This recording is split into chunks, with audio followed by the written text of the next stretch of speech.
वंदे मातरम।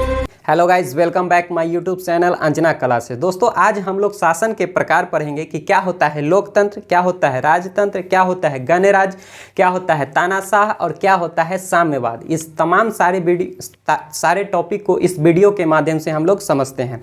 देखिए, उसके पहले हम लोग सबसे पहले इस बात को समझेंगे कि राज्य क्या होता है। राज्य के लिए अनिवार्य कुछ तत्व जो होता है क्या होता है।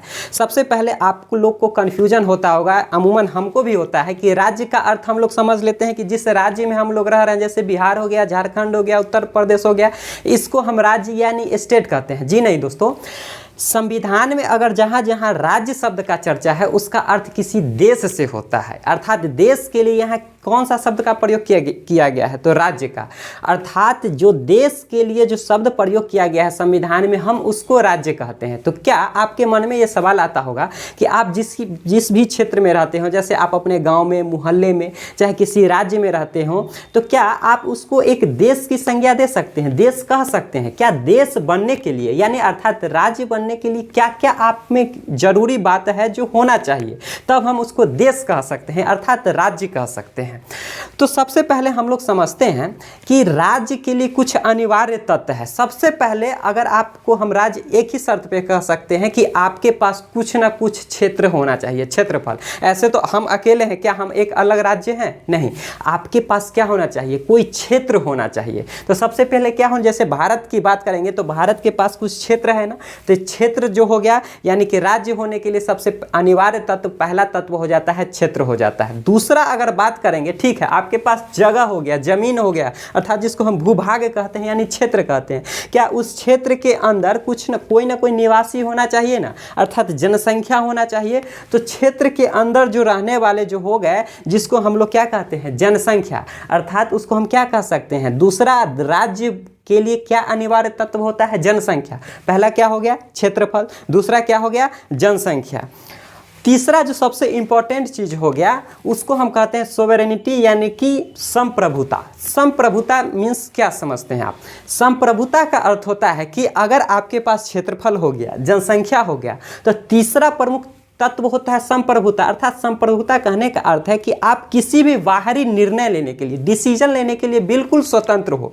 अर्थात कहने का अर्थ है कि जब हमारा भारत आज़ाद नहीं हुआ था तो भारत हमारा संप्रभुत्व नहीं था। क्यों नहीं था? क्योंकि हम लोग ब्रिटेन यानी विदेशों, अंग्रेजों के गुलाम थे। तो अंग्रेजों के गुलाम थे तो क्या उस समय भारत की जो सरकार थी कोई भी निर्णय लेने के लिए अपना मतलब स्वतंत्र थी? नहीं, अर्थात उसको ब्रिटेन यानी अंग्रेज के अंदर रहना होता था। जब हमारा देश भारत आज़ाद हुआ, संविधान बना, तो उसमें देश के लिए जो अनिवार्य तत्व बना जिसको हम कहते हैं संप्रभुता। अर्थात अब जो कोई भी राष्ट्र होता है वो बाहरी डिसीजन, जैसे किसी देश के साथ हमको समझौता करना है, झगड़ा करना है, चाहे कोई भी समझौता करना होता है, कोई भी डिसीजन लेना होता है, निर्णय लेना होता है, तो उसको क्या कहते हैं, संप्रभुता।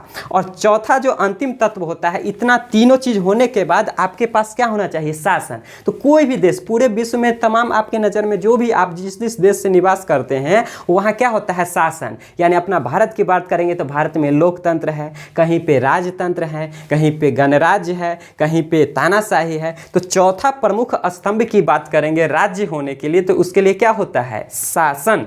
अर्थात आपके मन में ये जो सवाल होता होगा कि राज्य किसको कहते हैं, तो राज्य के लिए चार प्रमुख तत्व क्या हो गया, एक हो गया क्षेत्रफल, एक हो गया जनसंख्या, एक हो गया संप्रभुता और लास्ट क्या हो गया, शासन। अब आपके मन में सवाल आता होगा, क्या इतना तीन चीज आप देखते होंगे अमूमन, जैसे कि आप किसी भी राज्य में निवास कर रहे हो, जैसे कि आप अपने किसी स्टेट का नाम बोले, जैसे आप उत्तर प्रदेश में निवास कर रहे हैं, क्या उत्तर प्रदेश के पास भी तो अपना क्षेत्रफल है, उसके पास भी तो अपना जनसंख्या है, उसके पास भी क्या है, कोई ना कोई शासन है। लेकिन एक राज्य और देश में क्या ऐसा अंतर होता है जिसके कारण कहा गया है कि कोई भी स्टेट, जैसे उत्तर प्रदेश को हम एक राज्य यानी स्टेट का दर्जा, कंट्री, देश का दर्जा नहीं देंगे। तो सबसे मुख्य अंतर होता है कि उसके पास संप्रभुता नहीं होता है। संप्रभुता का अर्थ होता है कि अगर हम बिहार में निवास कर रहे हैं तो बिहार के जो मुख्यमंत्री, चाहे कोई भी कार्यपालिका का जो प्रधान है, वो अमेरिका के राष्ट्रपति से डायरेक्ट कोई भी डिसीजन नहीं लेंगे। ये अगर डिसीजन लेने का काम होगा तो हमारे राष्ट्र के जो प्रमुख होते हैं, अभी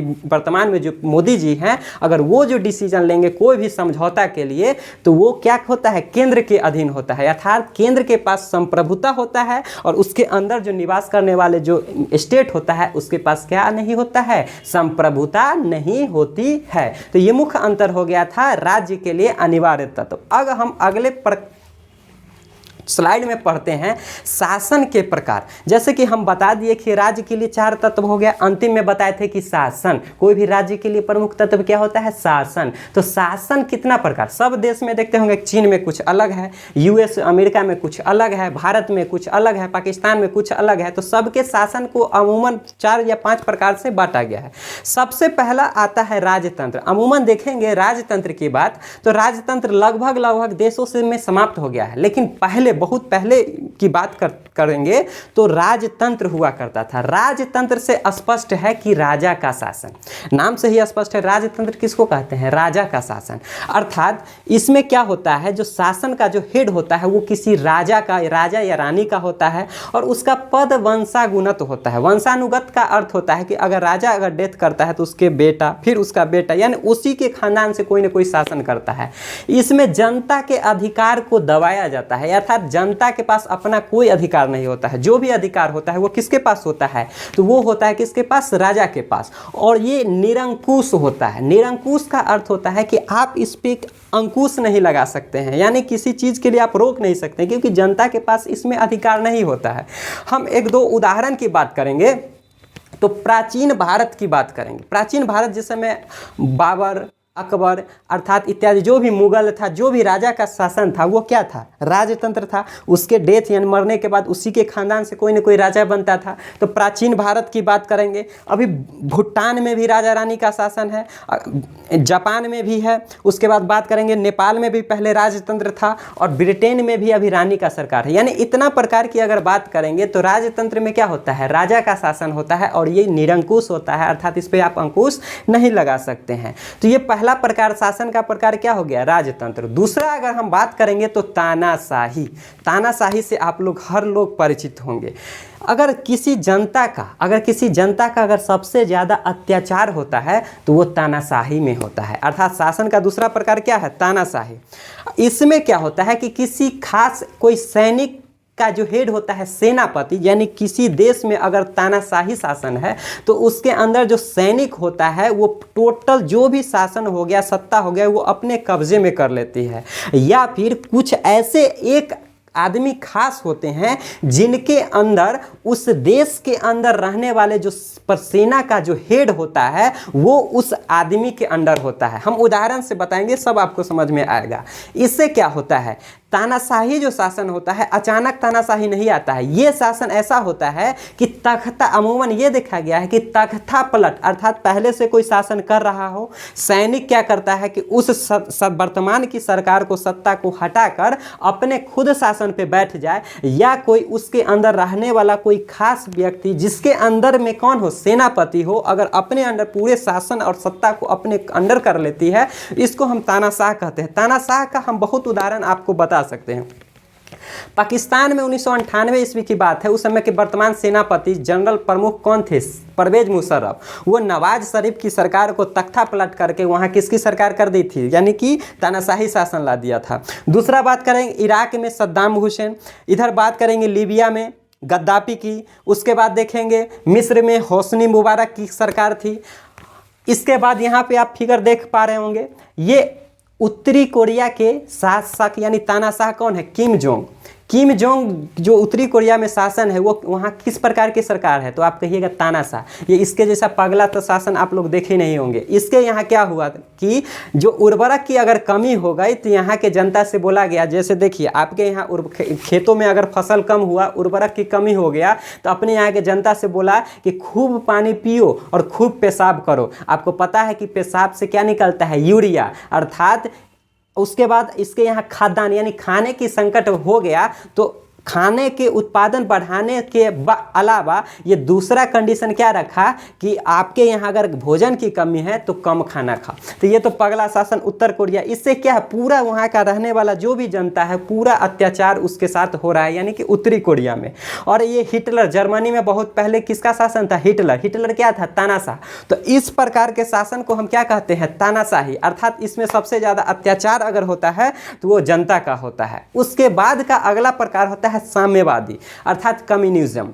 कम्युनिज्म में क्या होता है कि जिस देश में अगर साम्यवाद होता है उसमें एक से, जैसे अभी वर्तमान भारत की बात करेंगे तो इसमें बहुत सारा पार्टियां हैं, बीजेपी है, कांग्रेस है, इत्यादि है। लेकिन जहां साम्यवाद होता है वहां किसी एक पार्टी का बोलबाला होता है, दूसरा विपक्ष में कोई होता ही नहीं है। अर्थात यहाँ का जो अगर नियम कानून जो बना देता है, क्योंकि विपक्ष में तो कोई है ही नहीं, यहाँ का जो नियम कानून बनाने वाला होता है वो बहुत ही कठोर होता है। उदाहरण के तौर पे बता देंगे कि ये चीन में जो शी जिनपिंग जो कि कम्युनिस्ट की सरकार है, चीन में जो अभी साम्यवाद की सरकार है, पहले जब जिस समय यूएसएसआर यानी सोवियत संघ हुआ करता था उस समय स्टालिन की सरकार थी, यानी कि वो भी साम्यवाद की थी। अर्थात और इसके अलावा अगर आप साम्यवाद यानी कम्युनिज्म के बारे में अगर अधिक जानकारी लेना चाहते हैं तो इसके पहले हम एक वीडियो में हम आपको कम्युनिज्म के बारे में बताए थे, जिसमें हम सारा कम्युनिज्म अर्थव्यवस्था यानी पूंजीवादी अर्थव्यवस्था और साम्यवादी अर्थव्यवस्था के बारे में डिटेल्स एनालिसिस किए थे, यहाँ आप लोग देख सकते हैं। तो ये चौथा प्रकार। तीसरा प्रकार क्या था? कम्युनिज्म। अगला प्रकार की बात करेंगे तो गणराज्य का होता है। अगला शासन के प्रकार में क्या होता है? गणराज्य, जिसको हम रिपब्लिक बोलते हैं। गणराज्य क्या होता है कि जिस गणराज्य प्रकार के शासन में राष्ट्र के जो प्रमुख होता है उसका चुनाव होता है। अब आप समझिए, राष्ट्र के प्रमुख बोले तो अपने भारत की बात कीजिए। भारत में जो राष्ट्र के प्रमुख कौन होते हैं? राष्ट्रपति। तो राष्ट्रपति का चुनाव होता है ना, यानी जिस देश में गणराज्य शासन होता है वहाँ राष्ट्र के प्रमुख का चुनाव होता है, वो भी अप्रत्यक्ष ढंग से। क्या आप वोट गिराने गए हैं? रामनाथ कोविंद जी को आप राष्ट्रपति बनाने के लिए वोट गिराने गए हैं? नहीं, यानी ये अप्रत्यक्ष ढंग से होता है।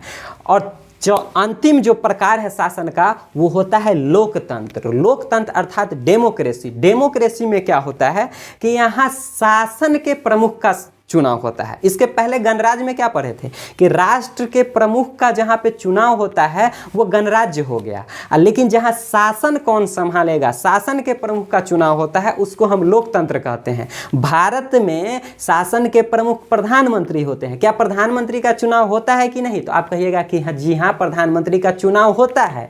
तो ये हो गया लोकतंत्र। पाकिस्तान में भी प्रधानमंत्री का चुनाव होता है, तो ये भी क्या हो गया? लोकतंत्र। अब आप कंफ्यूज हो गए कि इसके पहले सर आप बता दिए कि राष्ट्रपति का चुनाव यानी भारत में लोक गणराज्य भी है, और अभी आप बता दिए भारत में लोकतंत्र भी है। क्या भारत में दोनों में से कौन है? तो इसका उत्तर है दोस्तों, भारत में दोनों प्रकार का शासन। आप प्रस्तावना में ही देख सकते हैं, लोकतंत्रात्मक गणराज्य, यानी भारत जो है न पूर्ण रूपेण गणराज्य है न ही पूर्ण रूपेण लोकतंत्र है। ये दोनों का मिला जुला रूप है जिसको हम कहते हैं लोकतंत्रात्मक गणराज्य।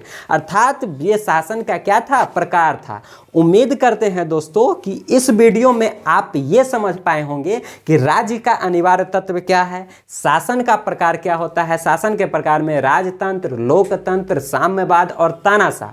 लोकतंत्र के बारे में फुल एनालिसिस, यानी कि लोकतंत्र का भी अनेक प्रकार होता है। भारत में कौन लोकतंत्र होता है, संसदीय कि अध्यात्मक, प्रत्यक्ष, अप्रत्यक्ष, ये तमाम सारी बातें हम अगले वीडियो में इसकी चर्चा करेंगे। तब तक के लिए जय हिंद, जय भारत।